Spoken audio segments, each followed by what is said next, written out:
Registrar से certificate of commencement लेने के लिए कुछ कंडीशंस होती हैं जिनको पूरा करना पड़ता है। तो ये कुछ कंडीशंस हैं। सबसे पहले कैपिटल को इकट्ठा करना, फिर प्रोस्पेक्टस को जारी करना, मिनिमम सब्सक्रिप्शन और allotment of share. First point, arrangement of capital.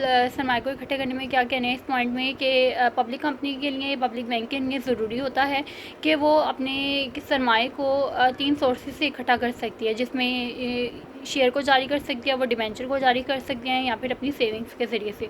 ये 3 सोर्सेज उन्होंने यहाँ पर बताए हुए हैं कि 3 सोर्सेज से जो है पब्लिक बैंक अपने सरमाए को इकट्ठा कर सकता है। सो इशुएंस ऑफ प्रोस्पेक्टस, इसमें क्या कहते हैं, प्रोस्पेक्टस को जारी करके भी एक तरीका कार होता है जिसके ज़रिए से पब्लिक बैंक जो है अपना सरमाया इकट्ठा कर सकती है। जो इंटरेस्टेड इन्वेस्टर होते हैं, जो उस बैंक का शेयर ख़रीदना चाहते हैं, वो नॉमिनेटेड बैंक में जाते हैं, जो प्रोस्पेक्टस में उन्होंने बताया होता है, जहां पर जाकर इंटरेस्टेड इन्वेस्टर जो है, जो उस बैंक के शेयर ख़रीदना चाहता है, वो उस नॉमिनेटेड बैंक में जाएगा और अपनी एप्लीकेशन को सबमिट करवाएगा। तो ज़रूरी होता है कि शेयर ख़रीदने से पहले कि डायरेक्ट शेयर नहीं ख़रीदे जाते। ये बात मैं आप लोगों को बता दूं कि डायरेक्ट शेयर नहीं ख़रीदे जाते, बल्कि नॉमिनेटेड बैंक में। ठीक है, नॉमिनेटेड बैंक होता है, वो बैंक ही आपको बताता है कि कौन सा नॉमिनेटेड बैंक है जहां पर जाकर आप अपनी एप्लीकेशन को सबमिट करवा सकते हो, और दैन जाकर आपको उस बैंक के शेयर आसानी से मिल सकते हैं। तो जो इंटरेस्टेड इन्वेस्टर होता है, वो अपनी एप्लीकेशन को सबमिट करवाता है और कंपनी का हिस्सेदार शेयर होल्डर बन जाता है। आगे आते हैं थर्ड पॉइंट पर, मिनिमम सब्सक्रिप्शन।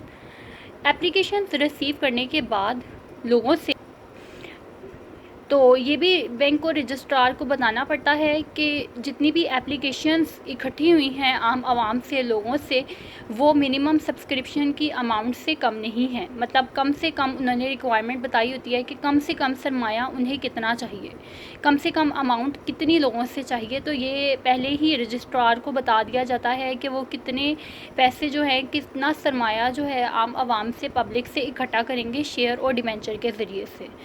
तो फिर जितनी भी एप्लीकेशंस इकट्ठी होती हैं, फिर वो उसकी इंफॉर्मेशन जो है रजिस्ट्रार को दी जाती है कि जो एप्लीकेशन इकट्ठी हुई हैं उनकी जो अमाउंट हमें मिली है उनसे वो लेस देन सब्सक्रिप्शन नहीं है। ठीक है, आगे आते हैं आखिरी पॉइंट पर, अलॉटमेंट ऑफ शेयर। इसके बाद जो है बैंक एप्लीकेशंस लेने के बाद अपने शेयर को अलॉट करता है मेमोरेंडम ऑफ एसोसिएशन के मुताबिक। जो पॉइंट्स मेमोरेंडम ऑफ एसोसिएशन में लिखे गए होते हैं, जो रजिस्ट्रार के पास ऑलरेडी सबमिट होते हैं, उनके मुताबिक उन पॉइंट्स को ध्यान में रखते हुए बैंक जो है अपने शेयर और डिबेंचर इशू करेगा जनरल पब्लिक में, आम आवाम में। इन सब डॉक्यूमेंट्स को देखने के बाद रजिस्ट्रार जो है certificate of commencement public company को जारी करता है। ठीक है, तो ये एक स्पेसिमेन भी उन्होंने बनाया हुआ है सर्टिफिकेट ऑफ कमेंसमेंट का, ये भी आप लोग देख सकते हैं। तो आज ही हम लोगों का क्वेश्चन पूरा हो चुका है। ठीक है, सबसे पहले आप लोगों ने फॉर्मेशन ऑफ बैंक की तश्कील का सबसे पहले इंट्रोडक्शन आएगा, फिर 2 डेफिनेशन, 2 या 3 डेफिनेशन जितनी भी आप लिख सको। ठीक है, मिनिमम 2, मैक्सिमम जितनी आप चाहो। और साथ ये हम लोगों ने 3 दिन में जो है 3 लेक्चर्स में मैंने आप लोगों को ये क्वेश्चन जो है कंप्लीट करवाया है। तो ये क्वेश्चन ठीक है, बाकी हम इंशाल्लाह न्यू क्वेश्चन बाद में करेंगे। अल्लाह हाफिज़।